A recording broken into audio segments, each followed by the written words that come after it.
These are the best military-themed episodes in The Simpsons. Lisa and Bart go to military school. The secret war of Lisa Simpson starts with Bart pulling a prank on the entire town by connecting all megaphones at the police station onto one another.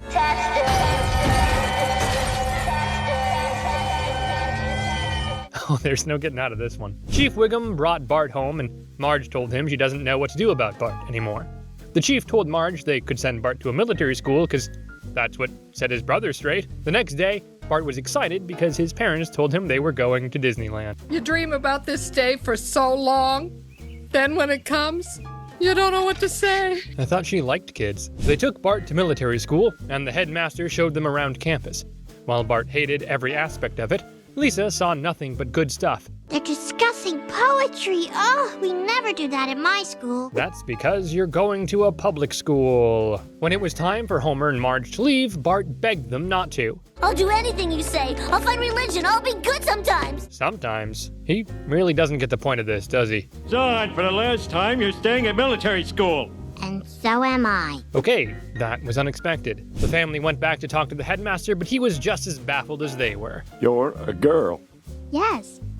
Oh, gosh darn it. I just don't understand the situation. Well, you see, boys and girls can do the same things. But he was an honest man, and he said that even though they've never had a female cadet, he sees how the times are changing. Lisa, if you ever want to quit and come home, I'll be here in half a jiff. I want to quit and come home. The same doesn't apply for you, Bart. But things didn't start off so well for Lisa. The headmaster kicked all the boys from their barrack and put them in another one so Lisa could have her own space. Sorry. I know we'll be friends. Talk about getting off on the wrong foot. Yeah, that's not going to be easy to fix. Two boys agreed that they will find a way to drive Lisa out of the academy. Don't girls like doing push-ups in the mud? Is there any answer I can give that won't result in more push-ups? Lisa, you're wasting your breath. But soon, the guys accepted Bart into their crew, but not Lisa. You're a born soldier, Simpson. Too bad it doesn't run in your family. Could someone help me? I hate to say this, but maybe this outdoorsy stuff isn't for you, Lisa. That night, Lisa saw that Marge sent her a cassette, and she went to Bart's barrack to ask him if he wants to listen to it with her. Bart said he'd love to, but this isn't a good time for him. Who you talking to? Lisa, you're talking to Lisa. I'm talking to no one. Oh, now that's gonna make me cry. Lisa listened to the tape alone, and she told herself that solitude never hurt no one, and that Emily Dickinson lived alone, and she wrote some of the most beautiful poetry. Then went crazy as a loon. Well, that doesn't mean it's gonna happen to you. The next day, Bart apologized to Lisa for freezing her out, and he said that he'll stick by her from now on. The year came to an end, and the last test they have to go through is the Eliminator, a 150-foot hand-over-hand crawl. Bart told Lisa to meet him at the Eliminator at dark so she could practice, but Lisa just couldn't do it, and she said she wanted to give up. I thought you came here looking for a challenge. Duh! A challenge I could do. Well, then what's the point? The next day, the cadets were taking their last test. Good job, Simpson. Although that's more cursing than I like to hear from a cadet in peacetime. Well, you don't know Bart. Lisa was the last to cross the Eliminator, and halfway through, her hand slipped, and the other cadets were cheering on her to fall. But then Bart started yelling. It's just a little further. Come on, just a little bit more. You're doing great. I've never seen Bart this supportive. I don't know what to say. I know you can do it. I believe in you. Well, when Bart tells her he believes in her, she's gotta believe it too. Lisa successfully made it on the other side, and they both graduated from military school. Homer and Marge asked Bart if he made sure he returned all the guns. Luckily, I am now trained in 6 additional forms of unarmed combat, sir. Well, he's got more confidence. Good luck to you two. A few seasons later, Homer followed in his children's footsteps. Homer enrolls in the army and becomes the target in their war games. G.I. Joe opens with the military realizing they can't recruit teenagers because they just don't care about listening to their pitch. So they decided to make a video and show it to middle schoolers in hopes of sparking their interest. What if there was a violent video game that you could play for free, plus it's real life? Say less. The kids all love the idea and decide to enlist in the army, and they'll be recruited when they turn 18. Bart came home and told this to Marge, and you can just imagine her reaction. Big deal. By the time Bart's 18, we're gonna control the world. We're China, right? You wish. Homer went down to talk to the recruiters and he explained to them that Bart's too young to join the military, but if it were up to him, he wouldn't have a problem with it. Sounds, like you're kind of tired of being bossed around at home. Go on. Wow, they'll take anyone. The men offer Homer to join the army, and he asked if that would take him away from his family for 2 whole years, and they said, Hey, a big target like you will be home a lot sooner than that. Woohoo! Where do I sign? oh, he'd give up his life so easily. Homer joined the army, and he went on his army training. Are you gonna ask us our major malfunctions? Cause mine is I care too much. Oh, he's gonna be a laughingstock, isn't he? After completing basic training, everyone was given their assignments, except Homer and a few other men. Everyone got an assignment but us. I wonder what makes us so special. Really? You wonder. The general came and said he's never seen such low test scores. But he still has an assignment for them. The army is conducting war games, and they want them to play the enemy. Don't you get it? They're using us as patsies to make the army look good. Are we that stupid? Yes, Homer. Yes, you are. Homer told Marge he won't be shipped overseas, but rather he'll stay here and... Let them test their laser-guided super weapons on me, like that one. Honestly, I don't know where he'd have a better chance surviving. So, upon their first mission, Homer was thinking about how to think like a great military leader, but then he remembered something. It's Chinese New Year! Gung Hei Fat Choi! Gung Hei Fat Choi! His flare gun blinded the enemy and shed light on them. Americans! Homer and his men ran into town, and the general followed them with full military equipment. Is this war? No, sir. Just a simulation. Whew, this pain feels so real. Homer went to Mo to ask for sanctuary. Mo! You gotta hide us from the army! The Salvation Army? You got it. Homer hid in Mo's basement, and he asked him how could he ever repay him. Hey, some things mean more to me than money. Like a whole lot of money. Selling out your best friend for money. Classic Mo. War game's over, losers. Hey, they's using live ammo. Well, what have we got? Now that just isn't fair. Homer's men wanted to surrender, but Homer wasn't going to let anyone capture him, so he continued running away. That night, Marge was looking outside of the army, and she said, I'd give anything to hear Homer's voice. H means hot! Marge, he's closer than you think. Homer and Marge were laying in bed and laughing at the big helicopter in the distance, searching for Homer. But then... It's not giant and it's not in the distance. It's small and it's in our room. Ah! Predator drone! Honestly, that is so creepy. Homer destroyed the drone, but he still wouldn't surrender. But the soldiers started doubting their general, and they said that maybe they should just quit. U.S. government policy is very clear. Never back down. Never admit a mistake. That's a dumb policy. Marge found a way to end this stupid war and prevent the army from completely ruining their town. She called up all the people in Springfield to meet that night at the town's reservoir with all their alcoholic beverages. We're going to dump it in the water to get the army drunk. Wow, this'll be the first time I ever watered down my booze. Who you lying to, Mo? The army got hammered that night. The next morning, they were surrounded by the townspeople. Marge said they're there to talk about the terms of their surrender. Surrender?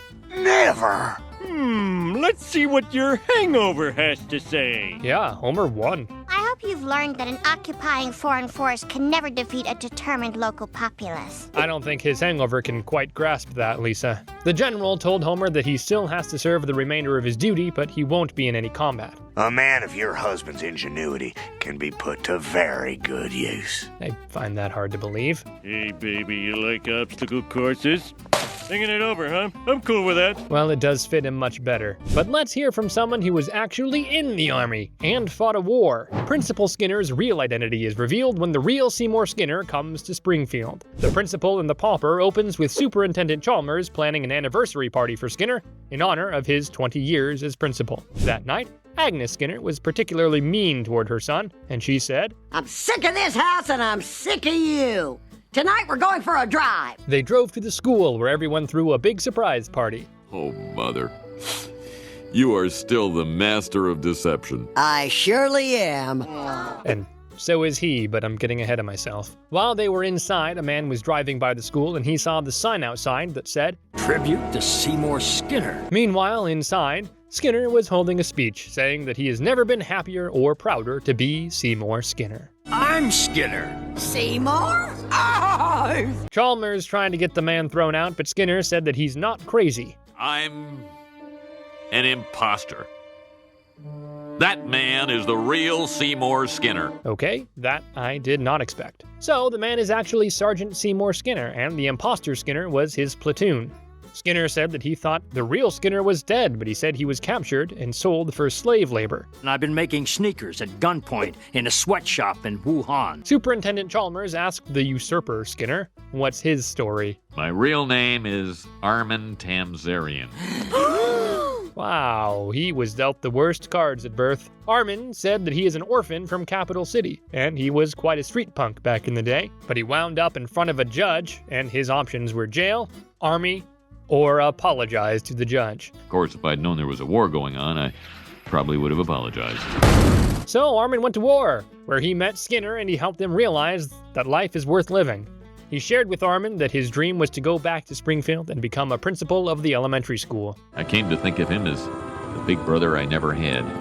He made me believe I might have a future. But then they told him Skinner was missing and presumed dead. Armin felt it was his duty to deliver the news to Skinner's mom, but when he got there... Seymour? Is that you?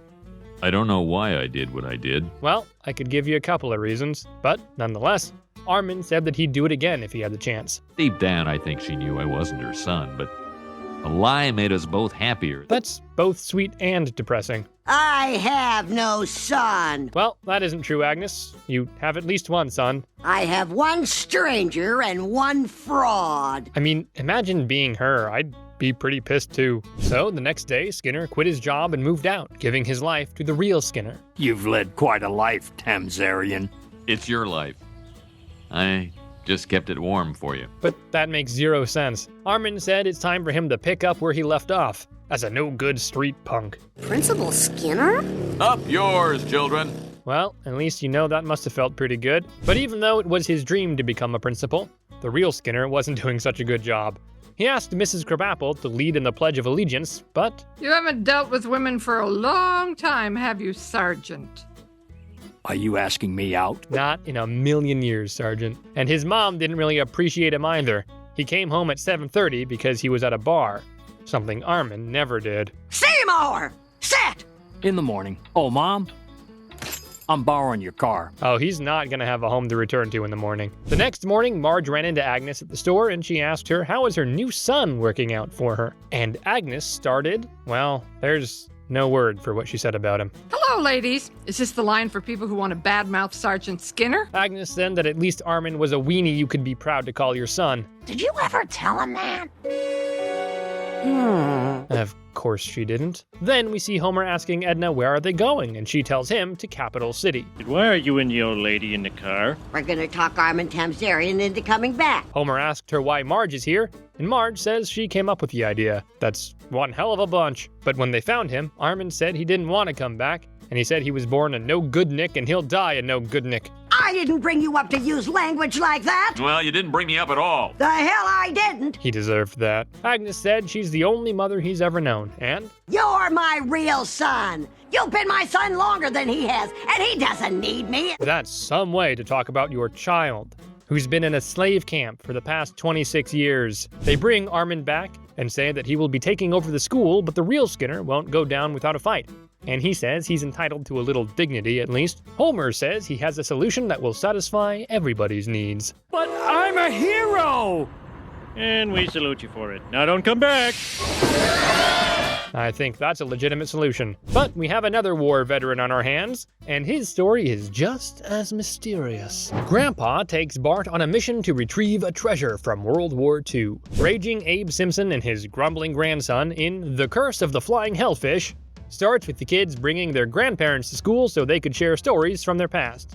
But unfortunately for Bart, Grandpa isn't really the best storyteller, and he tends to make stuff up, and he's really grumpy. And then he claimed he was the one who turned cats and dogs against each other. Bart asks why he's always making up such crazy stories. Maybe because he's a really old man. Meanwhile, Grandpa was sitting in his room and checking his mail when he saw he got a letter informing him that one of his friends had died. The 7th Hellfish is dead! That means the fortune's almost mine. Grandpa just got more interesting. Grandpa went to his friend's funeral, but so did Mr. Burns. 7 gone. As soon as you're in your pressboard coffin, I'll be the sole survivor. Mr. Burns also says that the treasure will be his at last. What's this treasure they're talking about, and how come Grandpa never said anything about it in any of his crazy stories? Mr. Burns left, and he told Smithers he wants Abe Simpson killed. Perhaps if we wait, nature will assassinate him for us. I mean, I agree with Smithers. It's not like Abe's getting any younger. Mr. Burns said he can't risk it and let Simpson take the Hellfish bonanza, but he needs his key. Mr. Burns called up Fernando Vidal, the world's most devious assassin.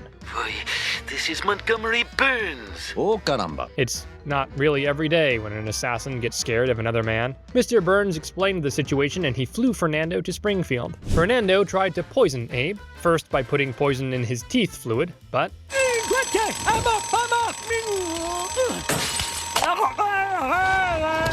Ah, he's more clever than he looks. No, he's just clumsier than he looks. Then he decided to dress up as Homer and Marge to visit Abe at the retirement center. My family never comes to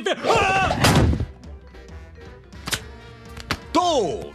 Not again! And finally, Fernando gave up on being secretive and he just shot up the place. Abe came running to the nurse saying someone's trying to kill him. Let's start by doubling your medication. But then Fernando started shooting up the retirement home. Our residents are trying to nap! I'd like to be put in a retirement home with nurses like that. Grandpa came running to Homer's house and yelling out for help, saying someone's trying to kill him. Monty Burns is trying to kill me, and it's all because I can't tell you what. Grandpa, all those lies have caught up to you. They let Grandpa stay with them in Bart's room. He decided to tell Bart what happened all those years ago during World War II. Back then, I was known as Sergeant Simpson, and I commanded the Flying Hellfish. Grandpa said that they were all from Springfield.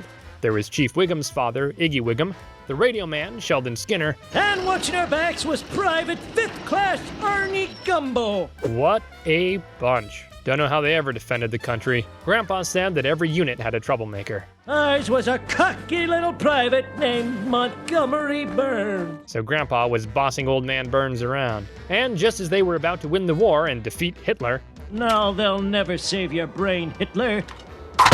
Little help? Of course, Burns somehow helped the Germans. But even though Grandpa saved Mr. Burns' life, he still wants to kill him now. Bart asked Grandpa, why is that so? And Grandpa said that after they flushed some Germans out of an abandoned castle, Burns found some pictures. You want me to report you to Commander Flanders? Just leave him, Burnsy. Commander Flanders?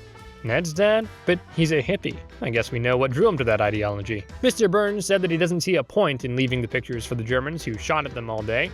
They all agreed, but since they couldn't sell the paintings back then, they all entered a contract where the last living participant would become the sole possessor of the pictures, which is a dumb plan because what do you need the money for when you're 80 and basically dying? Now with Asa gone, it's down to me and Burns. Great story, Grandpa. Could have used a vampire, though. Now put some respect on the man who fought for your country. Grandpa was feeling sorry for himself because not even his grandson believes him. But it's like Mr. Burns heard his prayers and he brought down a wall of Bart's bedroom. I've tried to meet you halfway on this, Simpson, but you had to be little Johnny Live-A-Lot. How exactly did you try to meet halfway? Bart finally believed Grandpa, but Abe had already given the key to Mr. Burns. Bart asked if he could go with him to get the treasure. Oh, you're a good boy, but the child labor people have been watching me like a hawk. What have you been up to, Mr. Burns? Abe was left feeling sorry for himself again, but Bart showed him that he took the keys from Mr. Burns. Bart and Grandpa went to the cemetery and Grandpa turned all the keys. Now it's gonna show us exactly where to dig.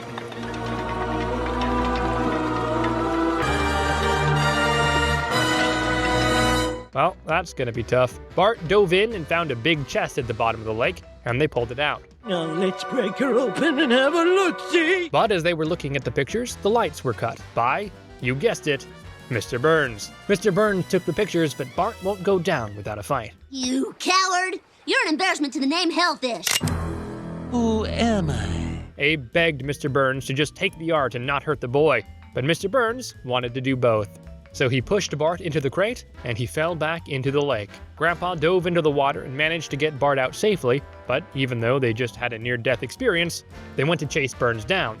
Grandpa managed to get onto Mr. Burns' boat and overpower him. Don't kill me. I ain't gonna kill you. That'd be cowardly. Monty Burns cowardly. Ooh, he got him good. Grandpa told Mr. Burns that there's one thing he doesn't tolerate in his unit, and that is... trying to kill your commanding officer. So consider this your dishonorable discharge. I didn't know Mr. Burns would even care about that. But Grandpa only had a few seconds to gloat because... We'll take those. We've been helping the German government search for this stolen art. Wow, talk about treason. Grandpa said that at least he got to show Bart that... I wasn't always a pathetic old kook. You never were, Grandpa. From this sweet note, we jump now to another time Homer tried himself out in the military. Homer joins the Navy and gets accused of treason. Simpson Tide opens with Homer losing his job because he caused yet another nuclear meltdown. As he was sitting home jobless, he came across a commercial for the Navy. You know, Lisa, I've taken a lot from this country. Maybe it's time I gave something back. You think? Homer told his friends that he joined the Naval Reserve, and Barney said that he's not going to let anything happen to his best friend. Well, I'm not gonna let anything happen to my two best customers. I'm joining too. Some reason you have there, Mo. Homer went to the Navy, and you could say the hardest part of it was... No way, man. My hair is who I am. Oh, I'm a freak! Yes, you are, but not because of the hair. Homer finished the training, and of course he got a sense of power from it. So when Bart came up to him and told him he pierced his ear, Homer's reaction wasn't good. You're a disgrace to this family and its proud naval tradition. Proud naval tradition? Of what, 2 weeks? The Navy was holding their annual war games next weekend, and they put Homer on a nuclear sub. Nuclear. It's pronounced nuclear. 10 years working at the nuclear power plant, and he doesn't know how to pronounce nuclear. Homer was saying his goodbyes before he went on the war games trip, but he didn't want to say goodbye to Bart because of the earring. Bart said that he must have done something wild when he was a kid. Well, when I was 10, I got my ear pierced. But this is completely different. How exactly? I'd like to hear that explanation. Bart gave Homer his earring and left without saying goodbye. Before they dove in, or whatever the proper term is, Homer charmed the captain with his humor. I like the cut of your jib. What's a jib? Promote that man. No, please don't. You don't want to be doing that. They submerge and the crew is talking and having fun when... You hear that? The whales are hungry. Those aren't whales. The captain asked Homer what he wanted in life, and Homer said, I want peas. We all want peace. I don't think you really got what Homer was trying to say. So, what's the best way to get peace? With a knife. Exactly. No, please don't listen to Homer's advice. The captain told Homer he's like the son he never had. And you're like the father I never visit. That's so sad. Then a member of the crew came and told the captain that there was a problem with the torpedo. The captain said he'll take care of it, and he left Homer in charge. But as soon as the captain left to fix the torpedo, Mo saw that an enemy sub was closing in on them and they needed to make a decision fast. What would the captain say in my spot? Don't fire the torpedoes! Fire the torpedoes! Well, bye-bye, Captain. We've been hit by an officer. If they're going to fire on us, we'll respond in kind. Fire! Not me! Well, he did say in kind. So, Homer's in charge now. But they're losing power and all their equipment is out. Enough of what's out. What's in? Ice blended mocha drinks and David Schwimmer. Tough luck, Homer. Homer realized he had to do something because people's lives were depending on it. He said they should make a left. And just as they were closing in on Springfield Bay, he said they should make a right instead. Treason season started early this year as a nuclear sub was hijacked by local man Homer Simpson. This doesn't look good for Homer. I told him that photo would come back to haunt him. The reporters went to interview Abe and they asked him if his son could be a communist. He may be a liar, a pig, an idiot, a communist, but he is not a porn star. That wasn't the question. Homer, completely oblivious to the fact that he's in Russian waters, faced another problem. Barney called to Homer that the engine room has a leak. It's filling up with a clear, non-alcoholic liquid. You mean water? Yeah, that's it. Homer was ready to give up when he thought of his family, specifically Bart. Dad, the earring could plug the hole. Plug your hole. I mean, Eureka! Homer plugged the hole and saved his crew, but when they surfaced, they saw that they were surrounded. You have 10 seconds to explain your actions before we open fire. It's my first day. This time, he can actually use that excuse. Homer got a dishonorable discharge when he came home. It's the best we could have hoped for.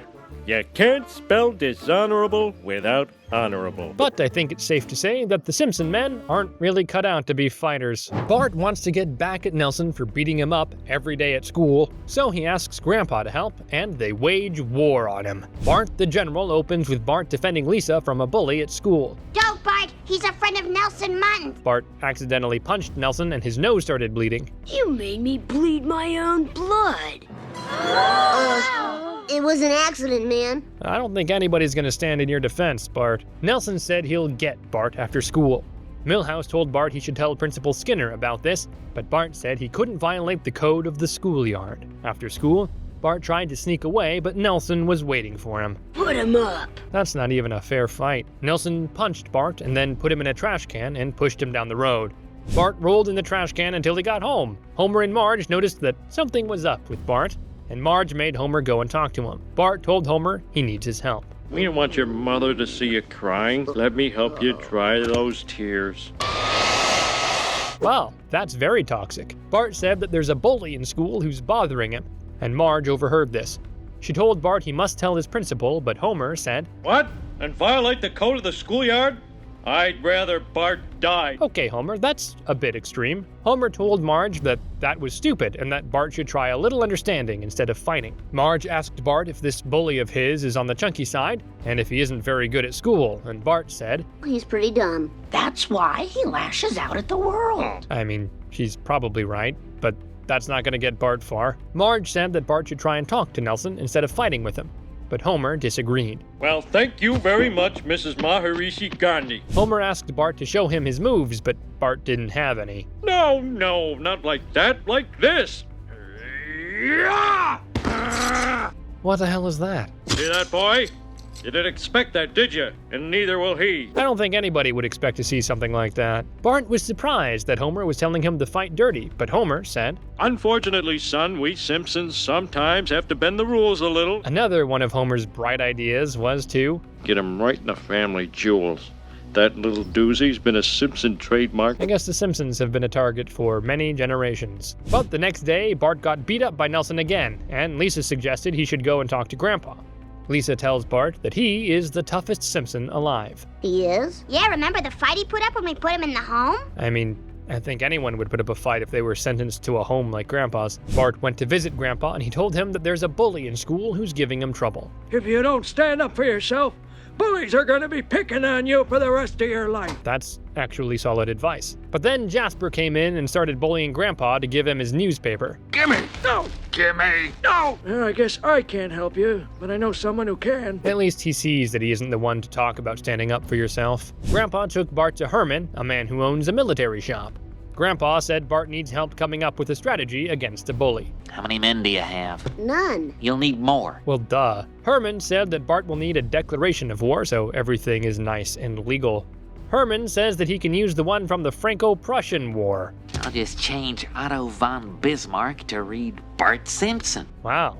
Ruin an important historical artifact, will ya? Bart took Grandpa aside because he was a little concerned. Grandpa, I think this guy's a little nuts. Oh, yeah? Bart gathered all the kids from the school to build his army of Nelson haters, and they began preparing for the war. All right, there's your enemy. Now hit him!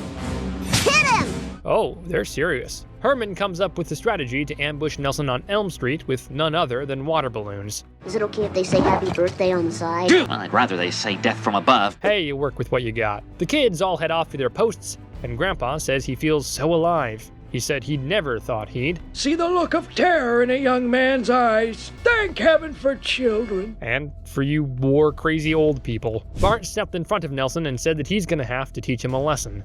You in what army? This one. Bet he didn't expect that. Artillery!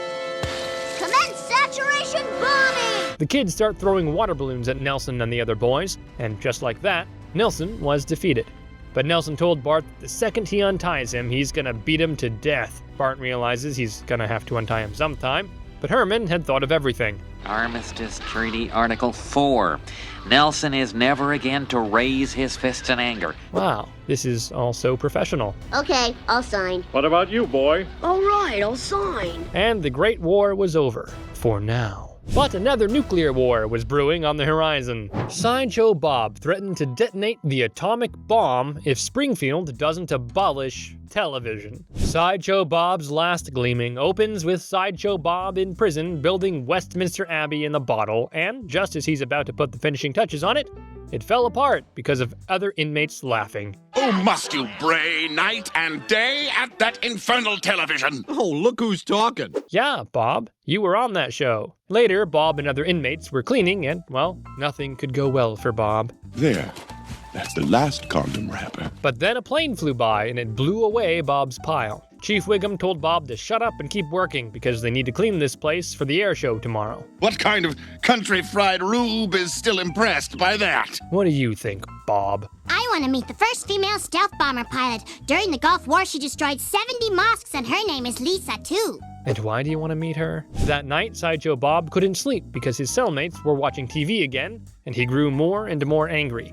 The next day, he was cleaning a plane while scheming when Wiggum told him to hurry up. Now get busy. Oh, I'll get busy. I'll get very busy indeed. You're not gonna look into it, Chief? No. The air show was starting and Chief Wiggum was packing up all the inmates when he noticed something. Where is Sideshow Bob and that guy who eats people and takes their faces? I'm right here, Chief. He seems like such a happy guy. Wiggum couldn't seem to locate Bob, so he realized that he probably ran off. Well, if anyone asks, I beat him to death, okay? Right. What a responsible thing to do, Chief. Bob was lurking around trying to find a way to get himself into the show when he saw the Colonel. He then locked himself into the Colonel's bathroom, which seemed odd at first. But then... I'm gonna come in there and corpse you up! But when he got in, Sideshow Bob was nowhere to be found. Got my knuckles all lined up for nothing. Sorry, ladies. How did Bob get himself into that trash can? I'll never know. Then Bob went to a big warehouse and he was asked for an authorization code, but he pretended he was the Colonel. The guy inside tried resisting, but Bob, or the Colonel, was persistent. Sweet Enola Gay, son! Get moving or I'll tear you up like a Kleenex at a snot party. That's not the best comparison, Bob, but it'll have to do. As Bob was leaving the warehouse, the voice over the radio was saying what a nice day it was. Not a cloud in the sky! Except perhaps a mushroom cloud. Oh, Bob, what this time? Everyone was enjoying the show when, all of a sudden, Bob appeared on the big screen. But something's been troubling me lately. Television. I mean, he couldn't be more right, but that's not the way to go about it, Bob. Bob gives out his demand. He says he has stolen a nuclear weapon. If you do not rid this city of television within 2 hours, I will detonate it. Farewell. I think this might be one of his most serious threats yet. By the way, I'm aware of the irony of appearing on TV in order to decry it. I mean, how else are you going to get your message across? Everyone starts panicking and running toward the exit, but Bart decided he wanted to be around. When those guns start going off. Bart, no! The gate closes just after Lisa ran back in, and they were separated. Wait, my children are in there! You must be very proud, ma'am. I don't think that's what she wanted to say. Mayor Quimby gathered everyone around and said they must sacrifice television in order to save people's lives. Let's not go nuts! Would it really be worth living in a world without television? Short answer, yes. Long answer, hell yes. Television must go. May God have mercy on our souls. You're not giving up fresh air, people. Pull yourselves together. Success! They're giving in! Blast! I should have made more demands! Well, you'll know for next time. Krusty managed to find his way to be the only one on air, so he'd have 100% of the audience. Meanwhile, Lisa figured out where Sideshow Bob was hiding. But as she and Bart were heading towards Bob's hiding place, Bob saw that Krusty took over the emergency broadcast program and is still hosting his show. How naive of me to think a mere atom bomb could fell the chattering Cyclops. Honestly, that was a big fault in his plan. Well, at least I'll have my revenge. Bob, no! There was no stopping him and Bob detonated the bomb. But then... Best before November 1959. Damn it, Bob. He just had to go for that retro charm. But now that his plan was ruined, Bob thought of a different plan. He took Bart and stole the oldest plane from the show and headed straight to the place Krusty was broadcasting from. Hell, not the Wright brothers' plane. The Smithsonian's gonna have my ass on a platter. The military, Homer, the police, Everyone was following Bob, and Bart tried to tell him that he can't escape, even if he goes through with his plan. You see, this is a kamikaze mission. You and I are going to kill Krusty the Clown. Bart's worst nightmare come to life. Krusty was doing the show when he heard noise coming from outside. He saw the plane coming towards him, and he jumped out the window. What is the freaking holdup? Die, Krusty! Die! Oh. I mean, Bob, what did you expect? Those planes aren't really for flying. Bob got arrested, and, well, he's pretty disappointed. How ironic. My crusade against television has come to an end so formulaic. Bob, that's the new age for you. If you enjoyed this video, make sure to like, subscribe, and leave a comment with your favorite military episode in the comments below.